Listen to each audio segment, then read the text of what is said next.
Hey, Merry Christmas everyone, Pragmatic Addict here. So, I'm gonna do my best to drop this video tonight, which is Christmas night. It is 6:30 p.m.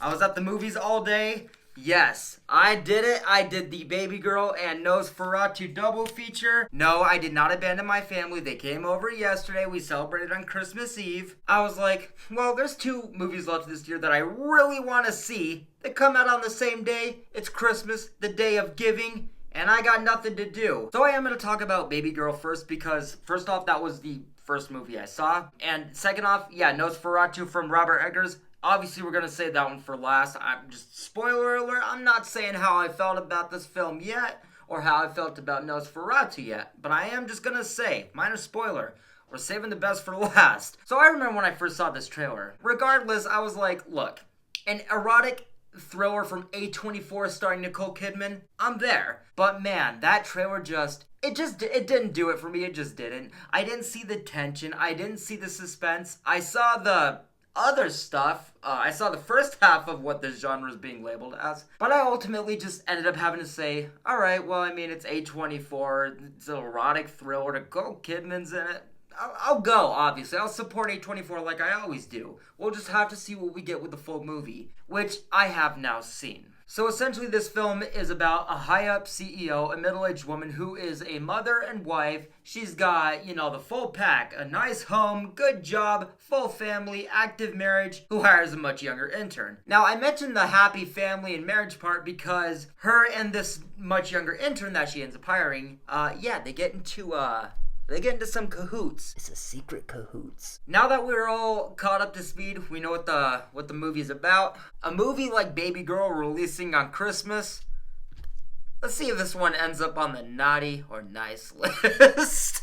God damn it. So from the get-go, first scene, right off the bat, don't go see this one with your parents. But I gotta say, that first scene was a solid setup as far as sparking questions about this film. I was like, what makes her go through with this secret relationship? Again, we see from the get-go that she's in a pretty active marriage, right? But also, even just outside of that first scene, leading into the second scene now, yeah, this is a very sexual film, and this seems to be a very sexual person, which actually made me really want to know, again, just what pushes her to go forward with it, and what makes her put everything in jeopardy.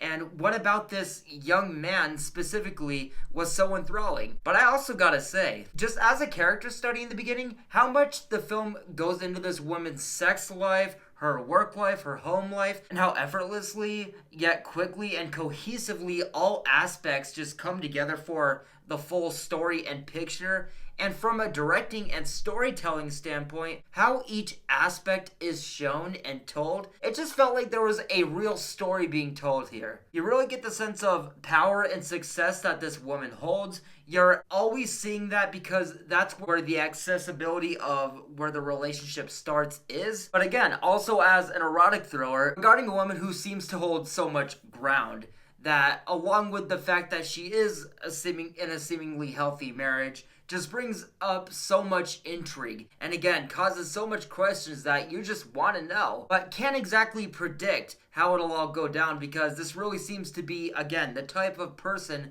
who, from both a professional and a sexual standpoint, from what we've seen, would be the type of person that you would expect to call shots on an exceptional level with both categories. This film just had everything going for it in the beginning. It was overly impressive to me, and then you see when the feelings start to set in. And it felt like all of those personalities that we were introduced to in the beginning just immediately did not match the thought process of the woman being introduced to this experience. How fast it starts, and personally how effortlessly it felt to get this woman going. And what it shows from a psychological and kind of like behind the scenes standpoint with her infatuation with this guy, how she kind of like views him from a fantasy in that sort of like erotic way. All of those things as far as like the first real look at what the film's big picture is, the secret affair between her and this guy, just felt really comical, goofy, over the top, rushed, and unearned in comparison to how engaging, cohesive,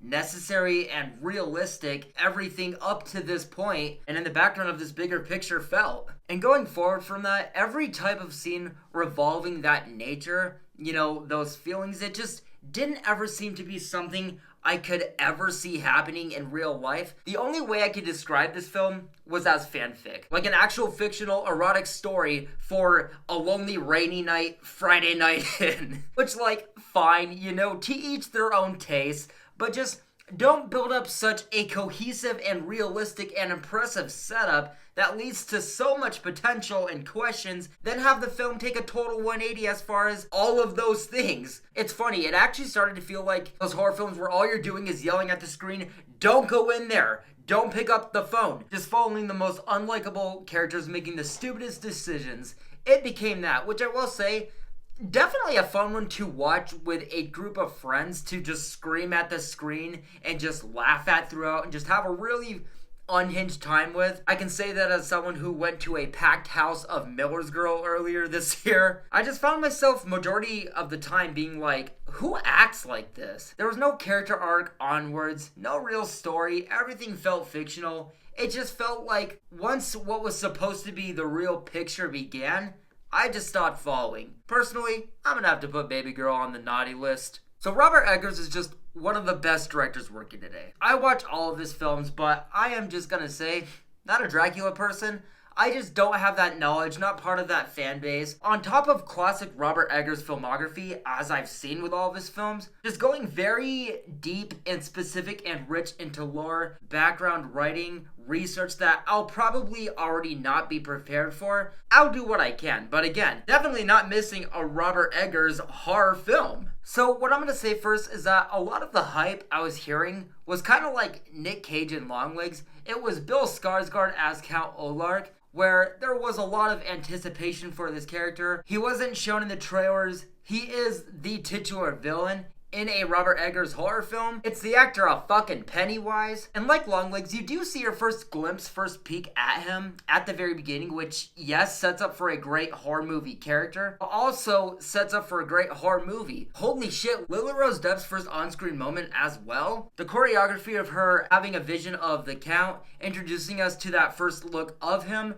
as well as introducing and setting up the background toward the relationship with her character and his. Absolutely terrifying cinema. Lily Rose Depp's performance as having these visions, her choreography, her character in this film, I'm just gonna say, I don't know what I expected to take the most out of this movie, but I did not expect to say that Lily Rose Depp stole the show for me. This is her film, but to be fair, she is the centerpiece. She is what connects the whole story. She's married to this guy, Nicholas Holt's character, who's a real estate agent, has a meeting with the client who is, in fact, the Count, doesn't realize that the Count is a vampire. During their meeting, the Count notices a locket that the real estate agent has, which is a picture of his wife. The Count becomes obsessed. The real estate agent's wife starts having these visions of the Count's presence, his arrival, an unspeakable evil that is on the horizon, which is in fact Count Orlok on the hunt for this woman. While Holt's character is away, his wife is staying under the wing of another couple who get brought into the terrifying nonsense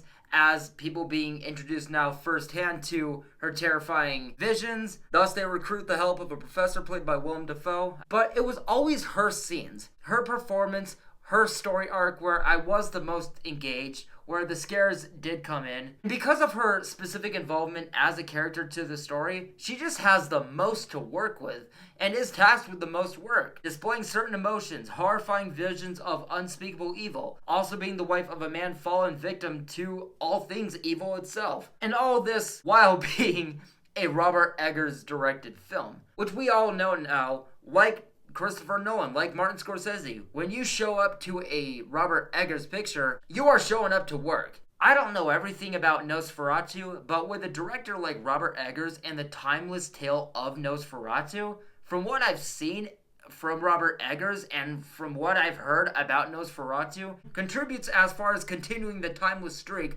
of Nosferatu. Nosferatu gets on my nice list this year. So guys, that does it for my Baberatu double feature review. Let me know what you guys thought about whatever film you guys saw, or what you guys felt about both films, where you guys would rank them. I would love to know. Take care, be safe, thank you for watching.